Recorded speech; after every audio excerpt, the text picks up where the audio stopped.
Okay, so we are going to get started. Good morning, everybody, and thanks for coming to the seminar. I'm very happy to have with us today Jorge Reñe Espinosa, who is currently a Ramón y Cajal Fellow in the Universidad Complutense in Madrid. That's the same institution where he did his PhD, and I think it's in 2018 that he left to the University of Cambridge for a postdoc under the supervision of Rosana Colepardo Guevara. And Jorge has accumulated a good number of honors, even if he's quite young. He was an Oppenheimer Fellow. Also, he was a Fellow of Emmanuel College, where he was also Director of Studies. And since he's back in Spain, he has also been awarded a starting grant from the European Research Council.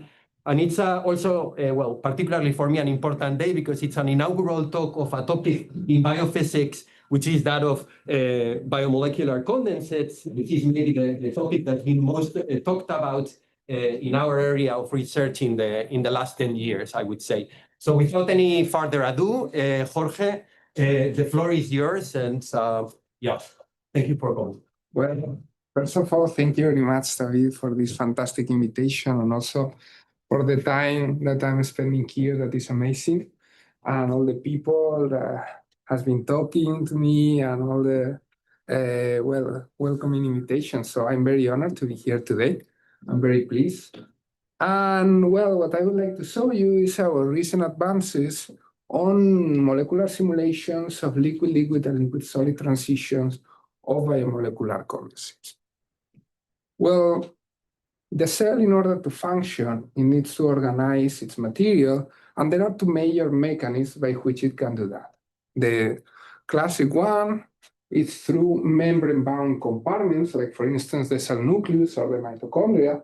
But then recently, like 15 years ago, it was shown that there are many other different membraneless organelles that they spatiotemporally compartmentalize the material. Okay, and these condensates, which is the name that it has been given, they emerge through condensation or phase separation in a much more complicated way that it could be liquid, oil and water in the same class, but resembling somehow to this liquid-liquid phase separation process. So why these condensates have gained a lot of traction in the field is because they play wide-ranging roles and many biological functions in the cell. For instance, they are involved in catalyzing biochemical reactions by sequestrating a specific species. They are also involved in cell signaling processes and also in genome organization. And I would like to spend a bit of time in this last task in the cell because, we have this very interesting topic about how something such a long polymer like DNA, which is about 2 meters long, we can encapsulate it so well in such a tiny space like the cell nucleus, right? Which has the size of more or less a micron. And that's very challenging, but just not because we need to compact it so much, but also because the way we fold our DNA and we compact it is going to give us cell differentiation and the activation or the suppression of different genes. And that's what gives us this cell differentiation. And that also brings us the question, of how our genomes are selectively formed, which has been a question that many researchers have been studying along many decades. So one of the most important discoveries regarding phase separation and this condensate formation, it was related with genome organization in 2017 and regarding a protein called heterochromatin protein 1, HP1, which was found that it contributes through this mechanism of phase separation to the formation of this, to these heterochromatin domains, okay? In chromatin, we have two major domains in which, we have here the DNA that is wrapped around the nucleosomes, and then this forms at a larger scale the chromatin. Well, we can subdivide it generally in two major domains. One, which is the heterochromatin domains, where our genes are mostly silenced. Another in which we have the genes that they are on, they can express, they are activated. And well, this formation of the heterochromatin domains, well, the mechanism that it was found regarding phase separation in 2017, that it changed our way of thinking in genome organization, was through this biomolecular condensate formation, through a phase separation process in which HP1 was able to form these droplets, either here in vitro or in vivo, when they were in presence of DNA or when the protein was phosphorylated. That wasn't the case when the protein was alone. But then through this synergetic mechanism, then they found that one of the physicochemical mechanisms by which we can have the formation of heterochromatin induced in the cell nucleus, and how it works through this fascinating process. So how is the formation of biomolecular condensates? Well, the formation of biomolecular condensates, it could be related to a general process of a liquid-to-liquid transition in which we have proteins and nucleic acids being the major building blocks of these condensates. And then upon a given concentration of them, they can mix into condensates. Once they nucleate, they can also undergo coalescence and Oswald ripening and grow. And then some of these condensates, they have been shown to undergo a further liquid to solid transition, which from a liquid-like state in which they can play functional behavior, they can also become dysregulated and transition into a solid-like state, which has been linked to the onset of multiple neurodegenerative disorders. And this is what I want to illustrate with this slide, in which here, when we have these liquid-like condensates, for instance, one of the cases that I'm gonna go into further details are the stress granules in the cell. When they are liquid-like, they can play their biological function. However, if for some reason they become solid-like, they become kinetically arrested, then they cannot play that function. And this is what has been linked also, like the condensates acting as precursors of the formation of amyloid fibrils. In fact, well, these two papers, they were changing the paradigm at that time, talking about these stress granules, which are condensates that they form in the cell under stress conditions. What happens with these condensates is that they were concentrating biomolecules, proteins, and nucleic acids to high levels. And then what happens is that that high concentration can drive high-density fluctuations in which these proteins, they can start to stack, forming fibrils. Well, this was the vision at that time. Now, there is a much more complicated vision about how, for instance, condensates, they can act either or triggering or preventing the formation of fibrils, and how, depending on the case, they can have different scenarios. But still, something that is a fact is that when you have a condensate under the certain thermodynamic conditions in which you don't change the salt concentration or the temperature or the concentration of the protein themselves, and then you incubate it over time, what happens is they start to undergo this kind of aging or maturation and progressively transition into these solid-like states, aberrant assemblies, which develop the formation of fibrils.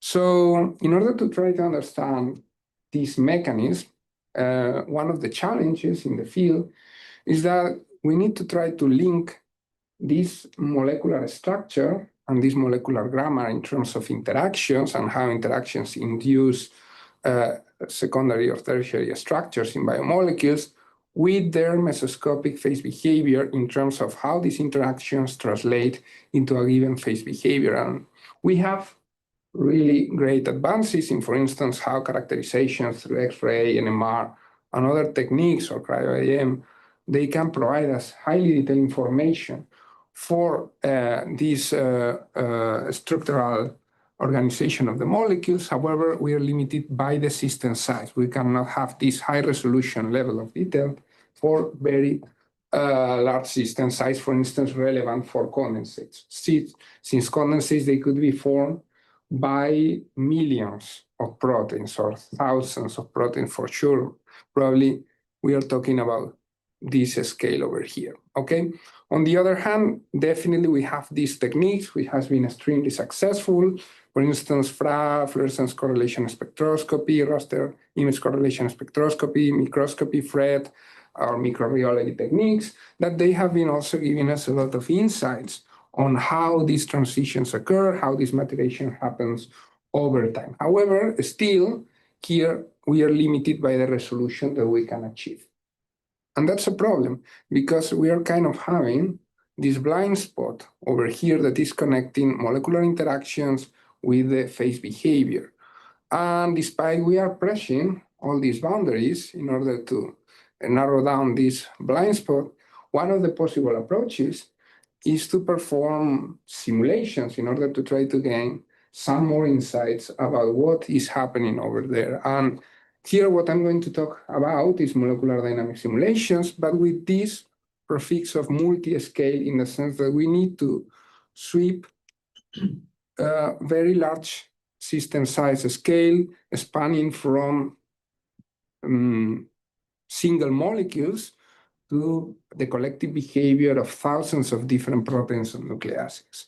And with this, well, molecular dynamic simulations, I guess that most of you are familiar with them, but briefly, it's just a way of solving Newton's equations of motion. So they are classical simulations in which we have a potential that is giving us forces, and with that we can generate molecular trajectories from which we can extract thermodynamic and molecular information.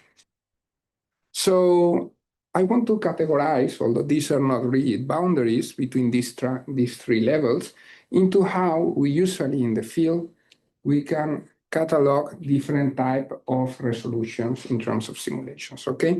So first of all, I would like to start with atomistic resolution, because from a biophysical point of view, and especially when we are trying to aim for a biomolecular condensate behavior, this is, of course, kind of the desired resolution with almost the highest level of detail that we can get.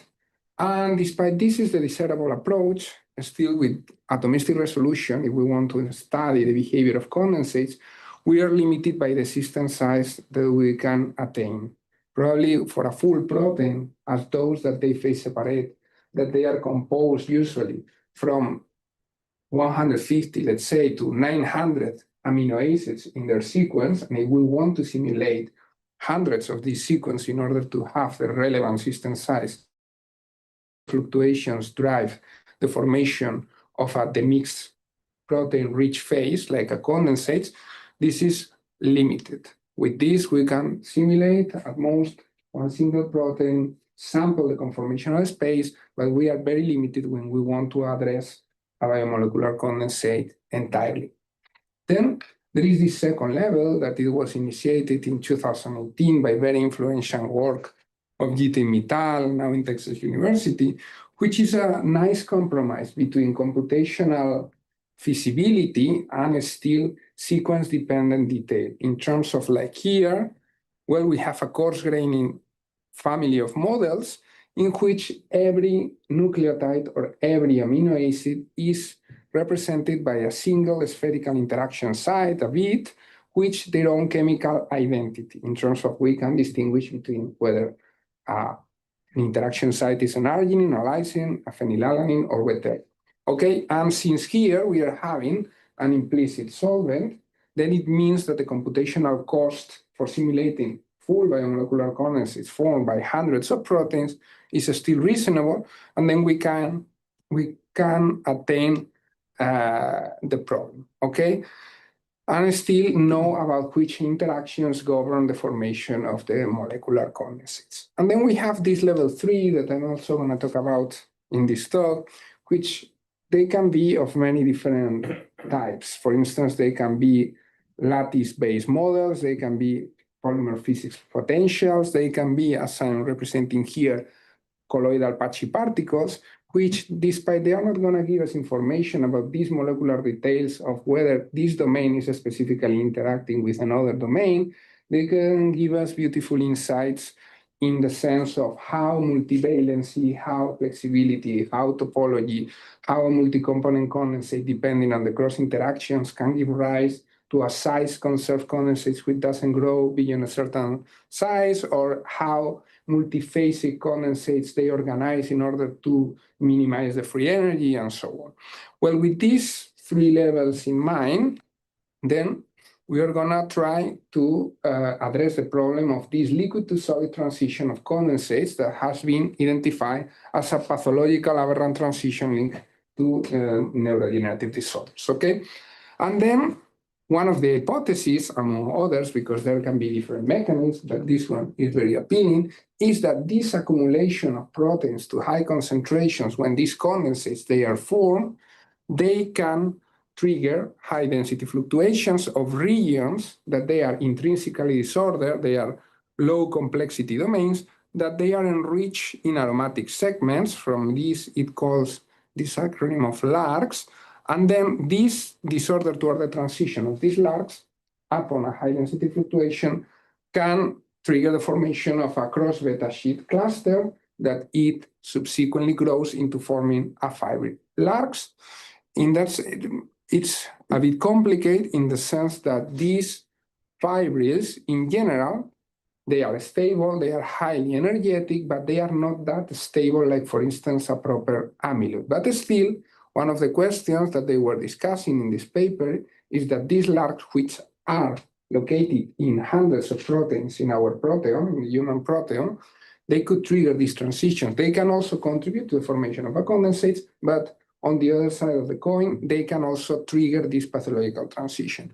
And now one of the questions that we want to ask us, it was, how can we try to understand better these structural transitions through computer simulations?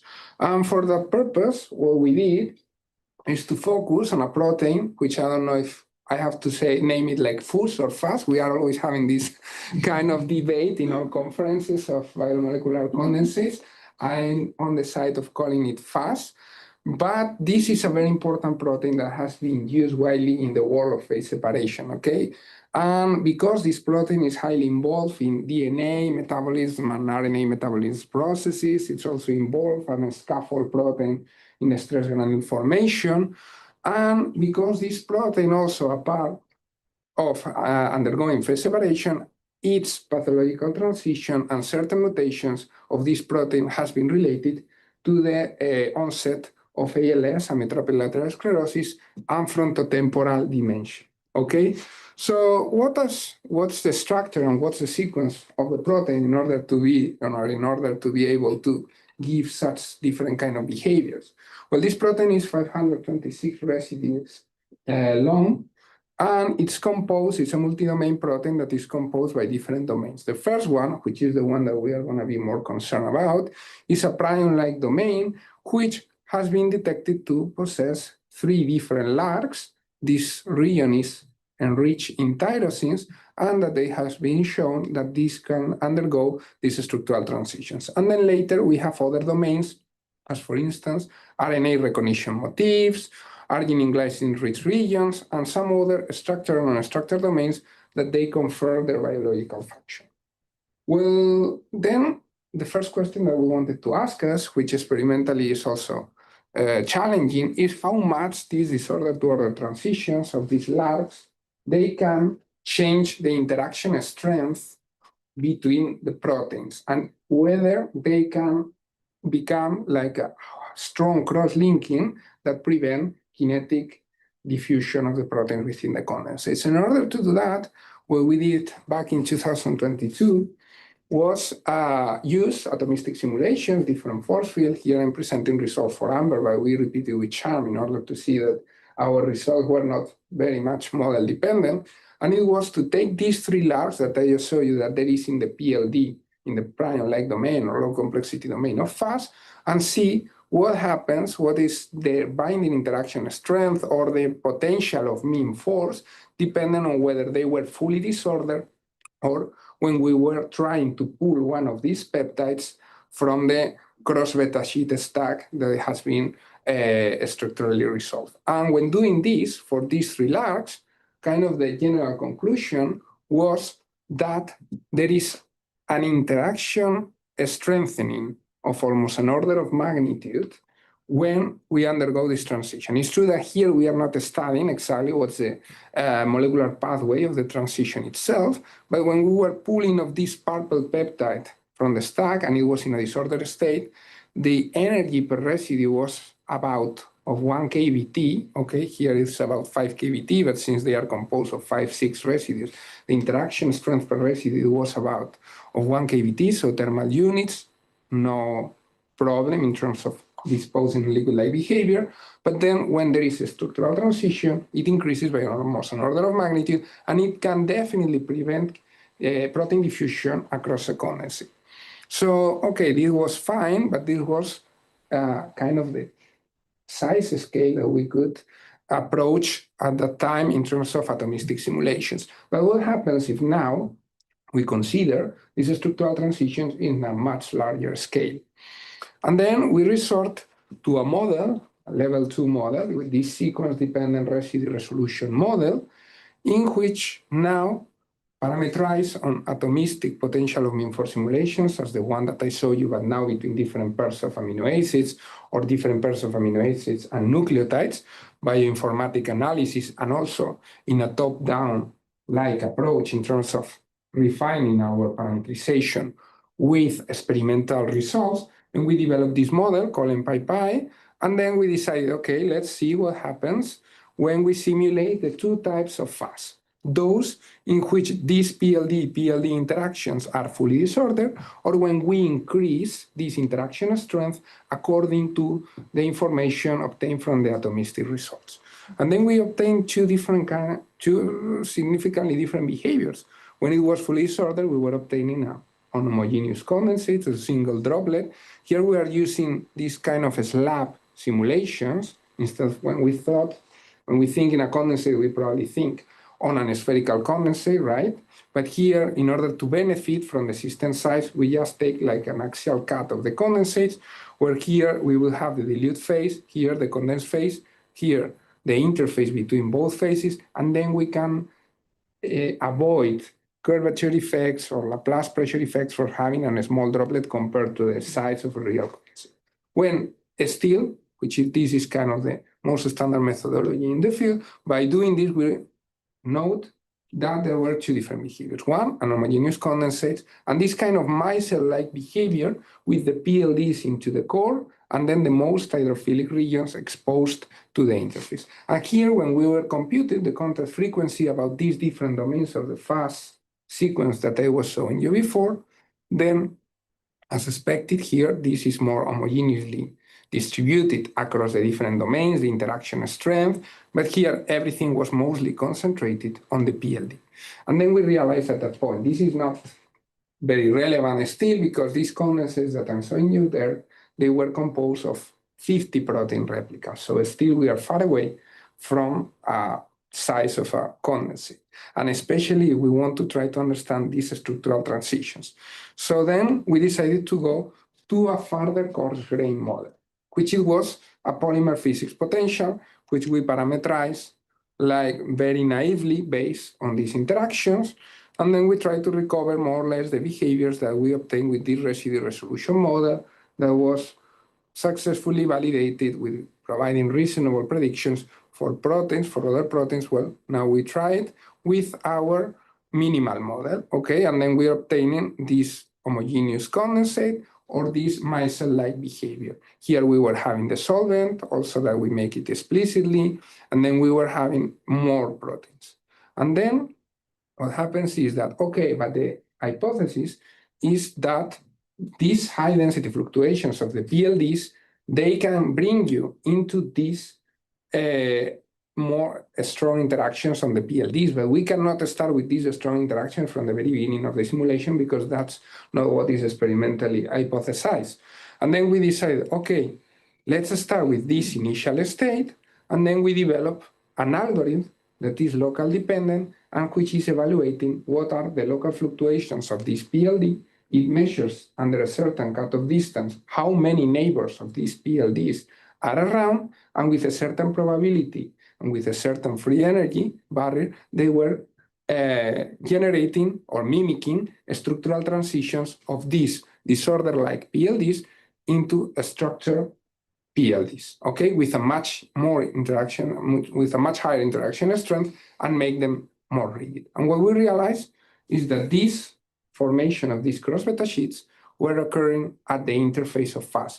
They were starting at the beginning. This is the number of structural transitions over our simulation time. And then we were obtaining this quasi near stationary equilibrium state in which the system was basically kinetically arrested. Here, this part, it was much more dense, and here we were obtaining a hollow condensate at the core. And then this would be our ideal representation of what could happen in FUS, which it was that upon aging, FUS would form multiphasic condensates with these higher dense boundaries and with this hollow core depleted in protein concentration. And then that was our mechanism that we proposed at that time for basically suggesting how the formation of these fibrils in FUS, they would work. Well, then we keep working on this, and then we contact a group, an experimental group in Cambridge, that it was led by Thomas Knoll at that time. And then we decided, well, kind of repeat this and incubate these condensates of FUS over time. So here they were incubated, these condensates of FUS, either 24 hours, 48 hours. So they were leaving the opportunity of the condensate to generate these beta sheet transitions. And then they treated with a high salt concentration in a way that regular protein interactions, they would be, all the electrostatics, it would be screened, and then the condensate, it usually dissolves unless it's incubated. And what they realized is that the boundaries were staying, and that was because there was cross-beta sheet transition here that they were also identified through infrared spectroscopy. So it seems that still, despite these models were very simplistic with a lot of approximations, they were able to recapitulate somehow the formation of these fibrils in FUS condensates. Well, this later in 2023, yes, 23 and here in 25, has been also proposed for other similar proteins to FUS, HRPA1, which is another RNA-binding protein, that it has been proposed by, people in ETH, that it seems to be the mechanism in which the fibrils form at the interface, and then they break up the condensate in order to keep growing. And also, for instance, here, for alpha-synuclein, also the same mechanism has been shown when this protein is in presence of polyethylene glycol.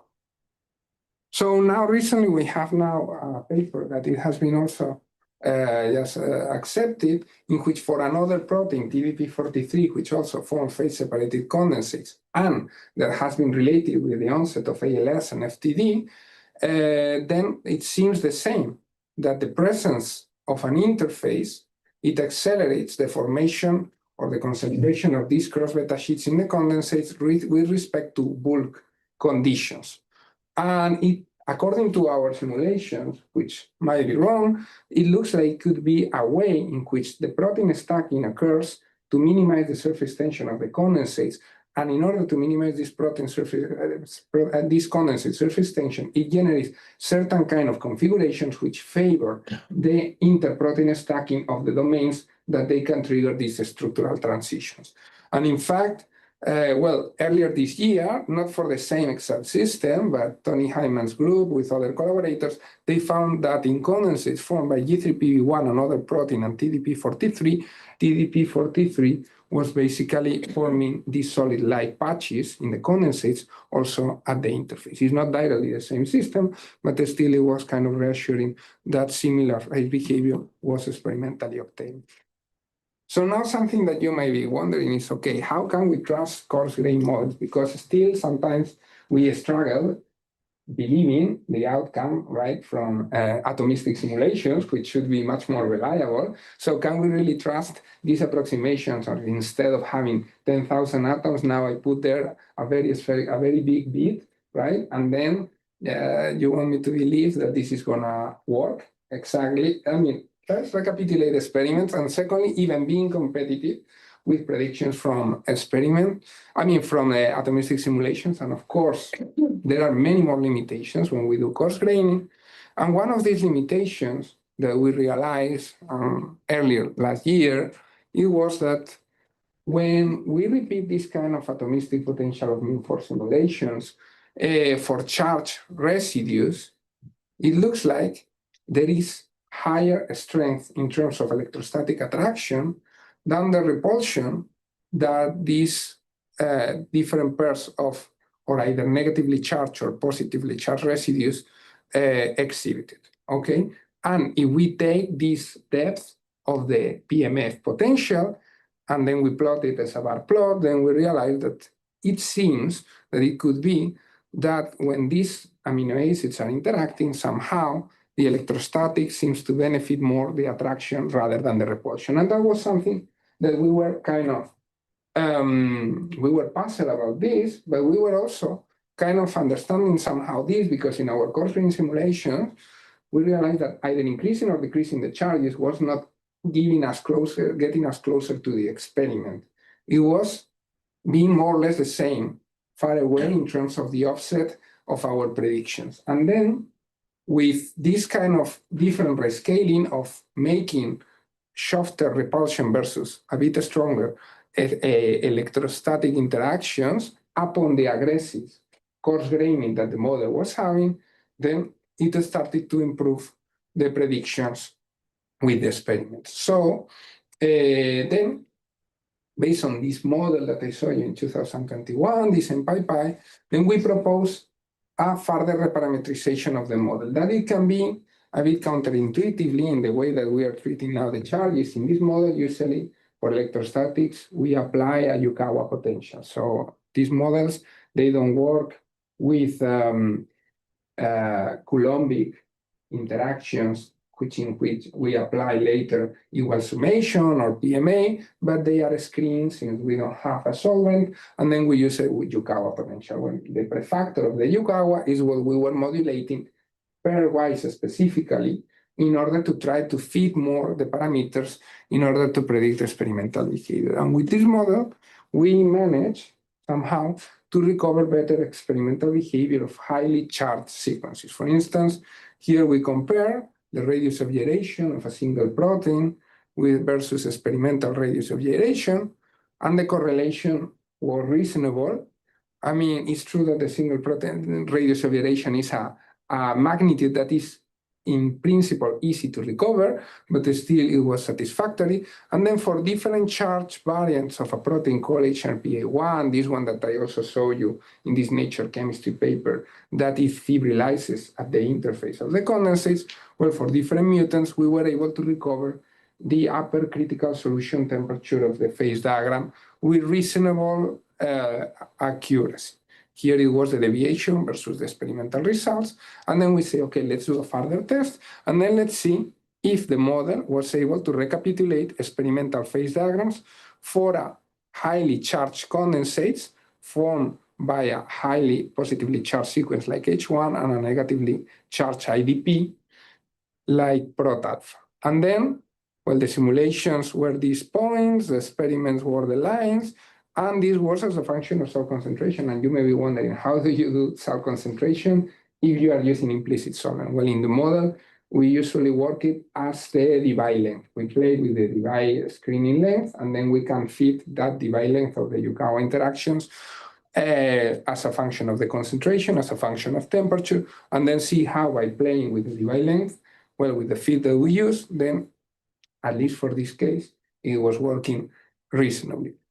And then we started to try to validate more and more the model, like reproducing phase diagrams in the temperature protein concentration plane, reproducing saturation concentrations as a function of mutations across the sequence. For instance, here we have the wild-type sequence.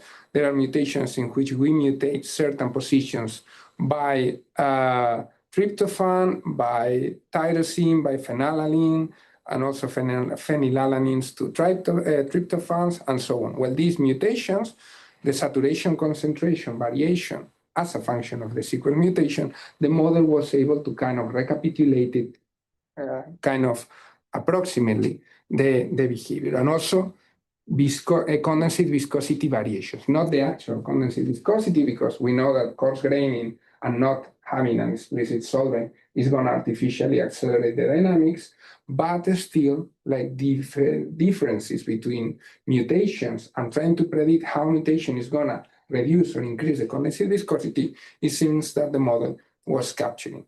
Here, we benchmark against other previous coarse-grained model, and the results were satisfactory, but I'm gonna skip this a little bit in order to try now to go to another part of the talk in which we are gonna apply the model in order to try to further investigate this liquid to solid transition. But of course, well, part of the model is trying to be as realistic as possible in order that our predictions can be meaningful, or at least as meaningful as possible. And here I would like also to show you, because we have been talking so far about condensates, okay, in which the proteins, they associate through interactions that they are coming from intrinsically disordered regions. So from regions that they are highly multivalent, that they have high conformational flexibility. And in this case, we had a very nice chance of benchmarking our predictions against a case which it was single molecule experiments. So here, some of our collaborators here at UCM, what they did is like attach a protein called GM130, which is a Golgi protein, onto a lipid bilayer, and with AFM, they were tracking its conformational ensemble. And then what they saw with these AFM experiments, it was that, well, they were having these W-like structures. Here, they were also having interplays between like more extended domains and more collapsed globules. And then we decided, okay, what happens if now our model trying to reproduce somehow or mimic this conformational ensemble that this protein formed by 1,000 residues has. And then we started to see that despite not being the same, but they resemble the conformational space of this GM130 with respect to the FM, having like an interplay between more compacted conformations and more extended conformations in its conformational ensemble. And one of the things that we were able to prove, for instance, with this model, it was that also upon a certain concentration, when attached in the lipid bilayer, it was able to condensate and to form two-dimensional condensates. These were the shapes that they were being experimentally found, and this, and here too, and these were more or less the shapes that we were observing in our simulation. And by analyzing specifically which domains they were contacting one to the other, then the model was suggesting that mostly coil-coil interactions aided by intrinsically disordered regions forming this kind of more compacted collapsed domains, it was triggering the formation of a phase-separated condensate in 2D. And analyzing specifically these interactions, we realized that they were electrostatic interactions between negatively charged and positively charged residues like glutamic acid and lysine or arginine. And then we decided, okay, what happens then if we play with the ionic strength? If we play with the ionic strength, we should be able to prove if that is something meaningful or that's just bullshit that the model is providing us. And then what we saw is that upon increasing the ionic strength, this area that this 2D condensate was decreasing, and then now if we were hydrating again the sample, then in lowering the ionic strength, again, the area that the condensate was exposing, it was growing, and that means that the condensate again was reassembling in order to form. So it was consistent with the hypothesis that electrostatic interactions, they were those driving phase separation. And well, one of the things, but this one I'm gonna skip it, it was that, just briefly, is that in simulations, in general, when we do this approach of direct resistance simulations, it's very easy to measure the liquid dense branch of the condensate, so the concentration of the proteins within a condensate. But sometimes, as you can imagine, since these condensates, they form with very low protein saturation concentrations, which are or the order of the micromolar concentration, sampling this in a simulation is very difficult, Okay, that's very challenging. And that just happens the opposite experimentally. Measuring this region is, let's say, more accessible than measuring what's the concentration of the proteins within the condensates. And then here we were having a mismatch.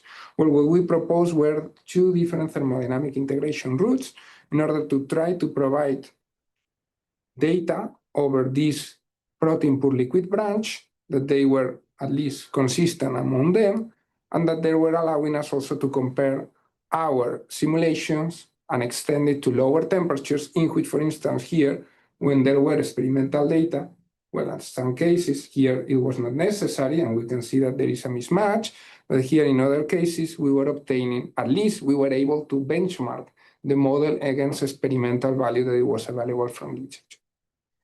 And now I would like to skip to this last part. It's going to be just last part of the talk, which it was our recent challenge of whether these large structural transitions can be somehow frustrated, decelerated, inhibited, and we can control what's the material properties of the condensates, or either by inserting small charge peptides, by applying single point mutations, or by adding RNAs, but without altering the stability of the condensates, the phase diagram, or their material properties. And well, we had 3 years ago one preliminary study in which what we were seeing is that when we add single-stranded polyuridine RNA, we were able to follow a trend that it was RNA-driven reentrant phase behavior, which was previously reported in 2018 by a seminal work of Maharana and co-workers, in which basically the stability of the condensates is heavily controlled by RNA. And why? Because usually, well, at least the RNA-binding proteins that they were studied at that time, they were slightly positively charged.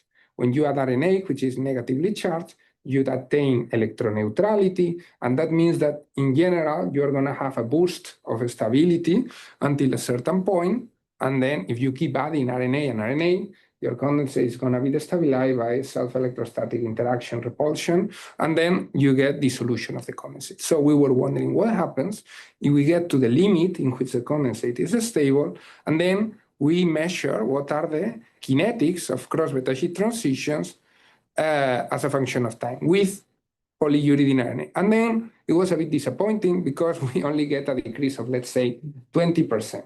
And we were expecting something like more evident. And then we said, okay, maybe RNA is just interfering in all interactions between all the different domains of the proteins.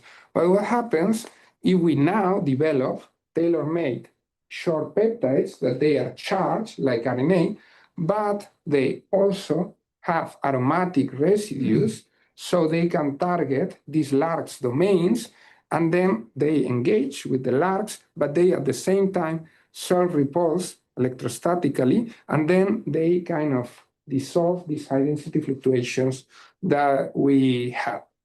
And then we tested for these two proteins, TDP-43 and FUS, only for the low complexity domains, where these larks are found, not the other regions. And then what we realized, well, if we don't add anything, what we have is that at the beginning, pre-incubation, what we have is that we have liquid-like behavior in which G double prime, the viscous modulus, dominates over the elastic modulus. And that means that we can have like an ergodic fluid, it equilibrates. Now, post-aging, with the formation of these crosslinks, now the elastic behavior dominates over the viscous one, and then these condensates were becoming kinetically arrested. So what happens? Well, we designed many different types of variations on the peptides, playing with the concentration of aromatic residues, the nature of the aromatic residues, and the different nature of the charge, positively or negatively charged residues in our sequence. And what we decide is to see first as a proxy what was the change in stability of these condensates upon the addition of different concentrations of these different peptides. Then there were some that they were enhancing the stability, and there were others that they were decreasing the stability. And we wanted to focus on this kind of peptides and at these concentrations in which basically the stability of the condensates was overall maintained, not affected by more than 1–2%, which means that the change in the critical solution temperature was, let's say, 2–3 Kelvin. And then we wanted to know whether this change, a slight change in the stability of the condensates enhanced or provoked by peptide self-electrostatic repulsion, was able also to control the kinetics of the formation of cross-beta sheet fibrils.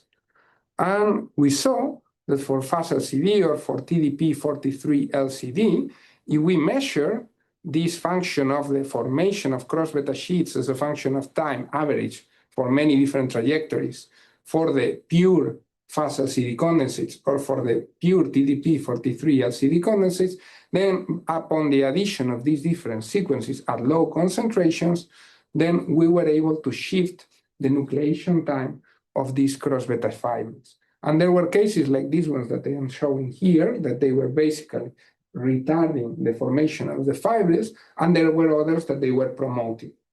Okay, and what we saw is that the molecular mechanism, at least that these peptides were working in terms of controlling the formation of these cross-beta sheets, was depending on what was the level of targeting that these peptides were having on these labs. So here what I'm plotting is for the length of this TDP-43 sequence, which is about 140 residues, and here framing, I'm indicating what are the position and the segments of these larks able to undergo these structural transitions, how this T half time in terms of like half time, the average time for having half concentration of these cross-beta sheets in our condensates, how it increases as we manage to design sequences that they are interacting more specifically with these domains. Sometimes it's difficult to see, and we honestly, sometimes we didn't understand how these some peptides work, but we found by evaluating the absolute number of contacts that there was a clear correlation between higher number of contacts with the larks and higher deceleration of the cross-beta sheet formation. So here we did it preliminarily for up to 20–25 different peptide sequences, but we were wondering what happens if through machine learning evolutionary algorithms, we can optimize quickly what are the sequences that they match and they target more effectively these larks while having this self-repulsion that reduces the formation of these fibers.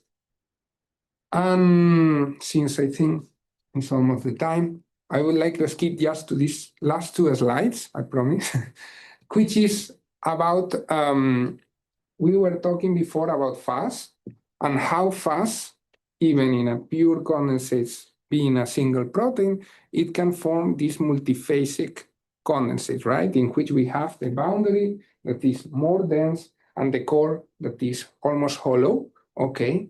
And then the question was, what happens, is there any way in which we can engineer a FUS condensate in which now is the fibril inside at the core, and then is the boundary what is liquid-like.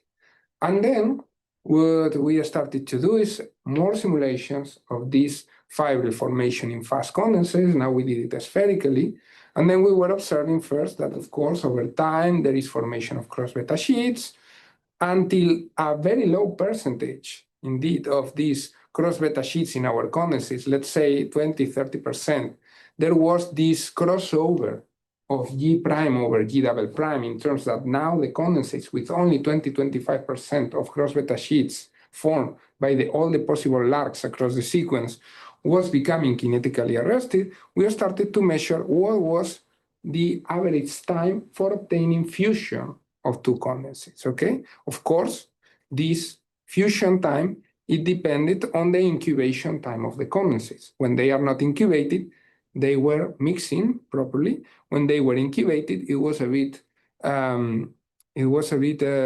let's say, cheating the system, because if you just look at the shape, you say it's spherical, so it means that we are minimizing the surface tension, so that must be liquid-like, but no, they were not mixing. So they were trying to still rearrange somehow to minimize the energetic penalty of having an interface, but they were not mixing. And of course, the mixing time was depending on the incubation time of these condensates.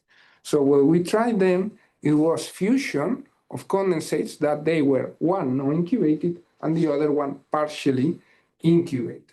okay, when the other one was partially incubated under lower incubation times than those that they get this percentage, critical percentage of cross-beta sheets, which disable kinetic diffusion of the proteins within the condensate, we were obtaining mixing. When one of these condensates was really aged and kinetically arrested, what we were obtaining, it was a condensate that it was encapsulated by the other liquid-like condensate. So forming something that basically was this non-age boundary and this age core, that it was basically the opposite architecture that we saw spontaneously when we have a single condensate with no fusion. And then this is also what it was experimentally found when they were doing it in vitro with optical tweezers, that if we age certain type of condensates and there is fusion with other types with the same protein condensates but not incubated, then we get these encapsulated multiphasic architectures in which now we can invert what are the material properties inside or outside the condensate. And with this, I would like just to conclude with this kind of message, which is that first, I mean, cross-beta sheets, they are one of the reasons, one of the mechanisms that they can induce these liquid to solid pathological transitions in condensates. And there can be different mechanisms like surface tension or droplet fusion, coalescence, different processes that they can happen at intracellular level, which is what can drive what's the location of this cross-beta sheet formation at the condensate. Still, we need to definitely understand many more the molecular interactions underlying this formation and the thermodynamic driving forces, but still it looks like there can be multiple mechanisms by which these fibrils are formed.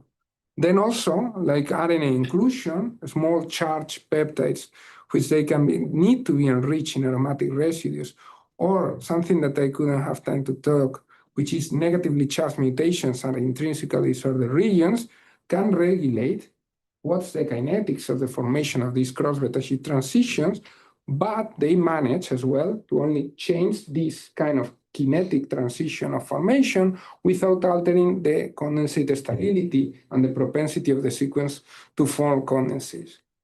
And then the last part is just that simulations, like a general message, they can contribute at different levels on how we can link these encoded molecular features that we have in proteins and nucleic acids with their phase behavior at a much larger scale. And in that sense, simulations in the last decade, well, they are trying to do the best. Still, there are many challenges ahead and many limitations. But, well, here I wanted to show you some of the recent advances. And with this, I just would like to thank you all very much for being here, for your attention, and also the people, first in Cambridge, that they were in Rosanna's group, and now in my group at UCM, our different funding agency. Yeah, thank you again for your attention.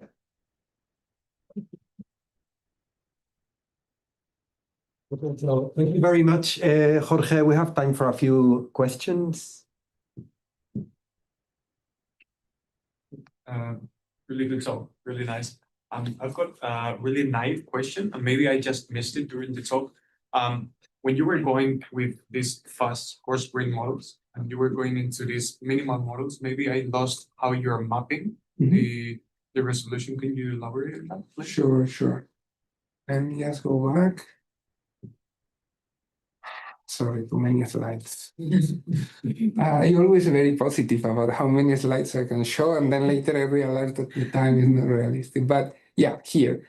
So here, what we did is basically, we were going from a model that has 526 residues into a very minimal model composed of 20 residues, in which basically the level of coarse-graining was one residue, I don't know, addressing 25 residues, something like that. So then what we did is to map according to these different domains, categorizing which of these different bits they were belonging to these different domains, and then providing kind of an overall interaction strength for these different bits. And then basically the model was saying, okay, we are going to have a more hydrophobic interaction at the PLD, more hydrophilic in the other rest of the sequence, and then, having this variable part, which is susceptible to change the Hamiltonian as a function of the simulation, and then perform this kind of non-conservative equilibrium simulations in which we are changing basically the energy associated to these interactions depending on a local order. But yeah, the parametrization was a bit like a schematic in order to follow more or less the interaction map of FUS, but in a much more coarse-grained way. Thank you. Thank you. Yeah, for the this disordered to ordered thing. So why do you do only the disordered simulation and the ordered simulation? Why not an partially ordered or disordered, like some of the beta sheet and?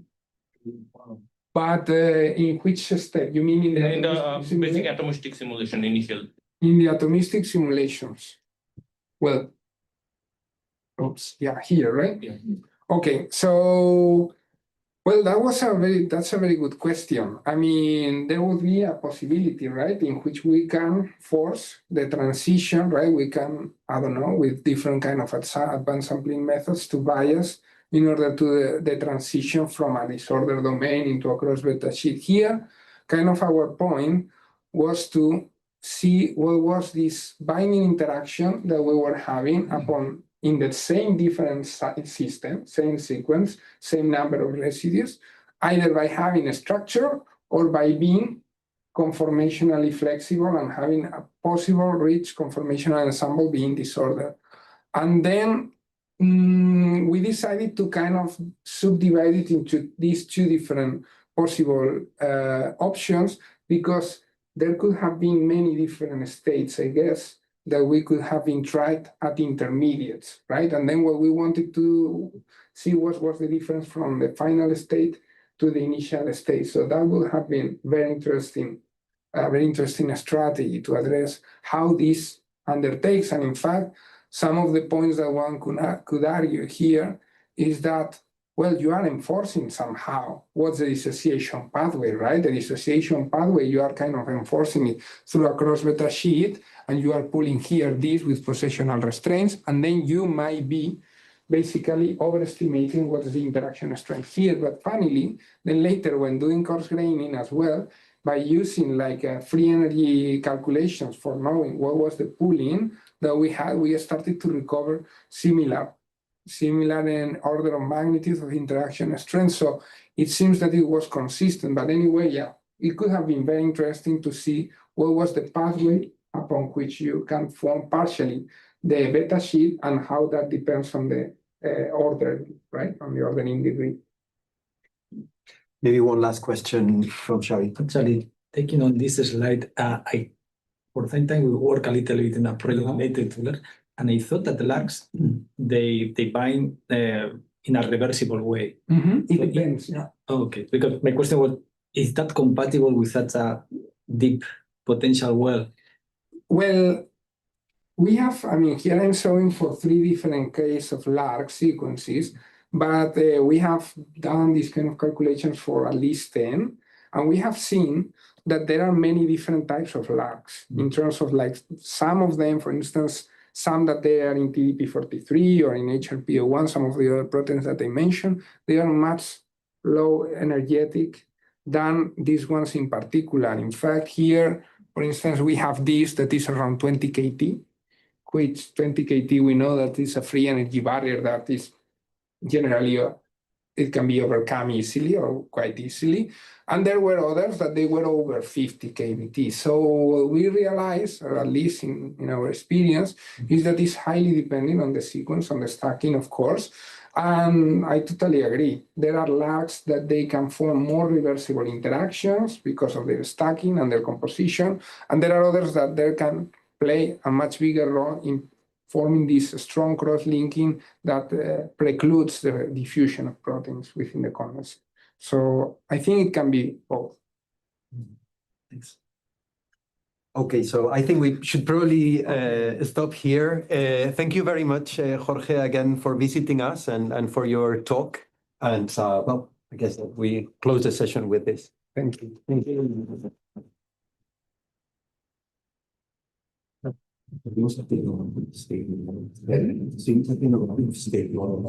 Los aliados grandísimos. Sí, Sí, sí, te puedo enseñar. algo así me gusta.